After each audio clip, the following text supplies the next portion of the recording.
તો દેવભૂમિ દ્વારકાના જામખંભાળિયાની ઠક્કર હોસ્પિટલમાં પ્રસૂતિ દરમિયાન માતા અને નવજાત બાળકના મોતનો મામલો સામે આવતા આરોગ્ય વિભાગ એક્શનમાં આવ્યું છે। ગત 31 જુલાઈ બનેલી આ ઘટનામાં પરિવારજનોએ હોસ્પિટલ સામે ગંભીર બેદરકારીના આક્ષેપો કર્યા। આ કેસમાં જિલ્લા આરોગ્ય અધિકારીએ તપાસના આદેશ આપ્યા છે। તાલુકા હેલ્થ ઓફિસરને તપાસ સોંપતા હોસ્પિટલ સંચાલકોમાં દોડધામ મચી ગઈ। સગા સંબંધીઓ દ્વારા હોસ્પિટલના પ્રસૂતિ વિભાગમાં એક્સપાયરી ડેટવાળી દવાઓ અને ઇન્જેક્શન હોવાના પણ ગંભીર આરોપો લગાવ્યા, જેના પગલે ડ્રગ્સ વિભાગને પણ જાણ કરવાની તજવીજ હાથ ધરાઈ।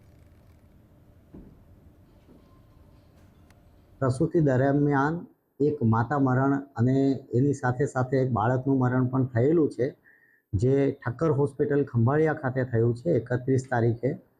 જે મને જાણ થઈ મારા સ્ટાફ મારફતે તથા મીડિયા મારફતે મને જાણ થઈ। એના પછી તાત્કાલિક ધોરણે મેં તાલુકા હેલ્થ ઓફિસરને ઇન્ક્વાયરી સોંપી છે। તમામ સ્ટાફ, ડૉક્ટર્સ વગેરે બધાનું લેખિત નિવેદન લેવામાં આવશે।